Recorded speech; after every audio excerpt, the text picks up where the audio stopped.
ఇస్తా చాలా వివరాలు చెప్తా అని చెప్పేసి ఆయన అంటూ ఉన్నాడు. ఇక అది అట్లా ఉంటే ఒక ఎన్ఆర్ఐ ఆయనకట ఒక్క పిల్లం సరిపోదట, 100 మంది కావాలన్నట. ఎక్కడైనా భద్రాద్రి కొత్తగూడెం జిల్లా ఇల్లందులో ఓ ఎన్ఆర్ఐ సైకో భర్త ఆగడాలు ఆలస్యంగా వెలుగులోకి వచ్చినాయి. మేడ్చల్ మల్కాజ్గిరి జిల్లా మేడిపల్లి ఠాణా పరిధిలో చెంగిచెర్లకు చెందిన దుబ్బాక వేణుగోపాల్ రెడ్డి కుమార్తె శ్రావ్యను ఇల్లందు మండలం లలితాపురం చెందిన ఎన్ఆర్ఐ నవీన్ రెడ్డికి ఇచ్చి 2023 జూన్ 8 తారీఖు పెళ్లి చేశారు. పెళ్లి చేసేటప్పుడు 50 తులాల బంగారం, 10 లక్షల నగదు మంచిగానే తీసుకున్నాడు నవీన్ రెడ్డి. అమెరికాలో సాఫ్ట్వేర్ ఉద్యోగం మీద చేస్తారట.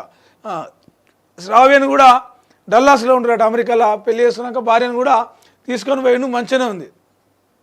ఇక అదే నెల అటు పోయిన సంవత్సరం 2024 అక్టోబర్ 24 తారీఖు నాడు భార్యను ఇండియాకు పంపించిండు. అయితే ఆమె కావాలని నన్ను ఇండియాకు పంపించిండు ఆయన. ఏదో ఆయన మనసులో ఏదో ఉందని చెప్పేసి పోయి అలా ఆయనకు చెప్పింది. కొంతకాలం వరకు ఇలా కాపురం సజావుగానే అయిందంట. కానీ తర్వాత లొల్లి ప్రారంభమైంది. ఇంట్లో భార్యాభర్తల మధ్య పంచాయతీ. భర్త భార్యను వేధించడం, అదనపు కట్నం తీసుకోవడం. ఇంకేం అదనపు కట్నం ఆయన 50 తులాల బంగారం అంటే అలా చూసుకుంటే దాదాపు 1/2 కోటి 50 లక్షలు, 10 లక్షల కట్నం తీసుకొని ఇంకా అదనపు కట్నం తీసుకురావాలని టార్చర్ చేయడం ప్రారంభించినట్ట. అంతేకాదు పెళ్లి సమయంలో ఫుల్ హెయిర్తో కనిపించిన భర్త తన బట్టతలను దాచి మోసం చేసినట్లు కూడా బాధితురాలు ఆరోపించింది. అమెరికాలో వేధింపులకు గురి చేసిన, లక్షల కట్నం ఇచ్చి పెళ్లి చేసిన తల్లిదండ్రులు బాధపడతారని అమ్మాయి ఇన్ని రోజులు ఆ విషయం ఎవరికి చెప్పలేదట. అమెరికాకు తీసుకెళ్లకుండా ఇండియాకు పంపించిండు. Visa cancel చేయించిండు. నువ్వు ఇక్కడనే ఉండి నేను అక్కడనే ఉంటా అన్నట్టుగా ఇది చేస్తూ ఉన్నారు. అటు అమెరికాకు రాకుండా అటు భర్త అడ్డుకుంటా ఉన్నాడు. ప్లస్ అత్తమామలు కూడా ఏం పట్టించుకుంటారని చెప్పేసి ఈ నెల 19 తారీఖు నాడు ఆమె ఇల్లందు పోలీసులకు ఫిర్యాదు చేసింది. పోలీసులు విచారణ జరిపించి 2 కుటుంబాలకు కౌన్సిలింగ్ ఇవ్వాలని చెప్పేసి అనుకున్నారు.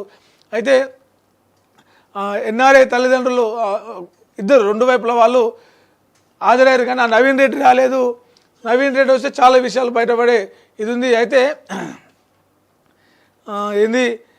తీవ్ర ఆగ్రహానికి గురయ్యారు. తమ కుటుంబ సభ్యులనే స్టేషన్కి పిలుస్తారా, అమర్యాదగా ప్రవర్తిస్తారా అని చెప్పేసి పోలీస్ అధికారులపై ఫోన్ చేసి ఆగ్రహం వ్యక్తం చేసి ఉన్నతాధికారులకు ఫిర్యాదు చేసిన తన పలుకుబాటుని ఉపయోగించి ఉన్నతాధికారి దృష్టికి తీసుకెళ్లి అధికారిని సస్పెండ్ చేయించినట్టు. ఇప్పటికే భార్యాభర్తల వివాదం నేపథ్యంలో భర్త తల్లిదండ్రులతో దురుసుగా ప్రవర్తించేందుకు ఈ చర్యలు తీసుకున్నట్లు ఉన్నతాధికారులు ఆ లెటర్లో పేర్కొనడం గమనార్హం. తనతో విడాకులు తీసుకున్నందుకు నవీన్ రెడ్డి ఫ్రెండ్లీగా విడిపోదాం, లైఫ్ ఎంజాయ్ చేద్దాం, నీ బతుకు నువ్వు ఎంజాయ్ చేయి, నా బతుకు నేను ఎంజాయ్ చేస్తా అంటూ ఉచిత సలహాలు ఇస్తున్నాడని చెప్పేసి ఆయన భార్య ఆవేదన వ్యక్తం చేస్తుంది.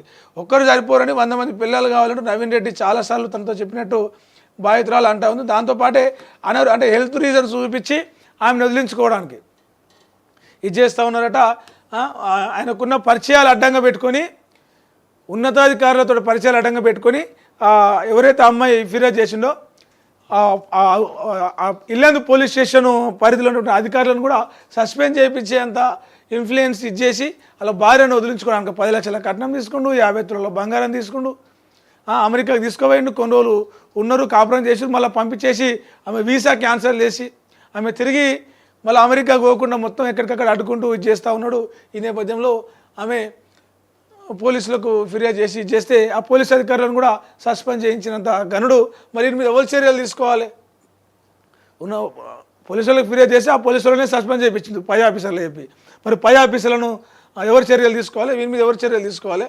ఏంది మానవ హక్కుల, మహిళా సంఘాల ఏదో చేసి ఇట్లాంటి వాళ్ళకు బుద్ధి చెప్తే మంచిగా ఉంటుంది. ఇక రాజ్ తరుణ్ భార్య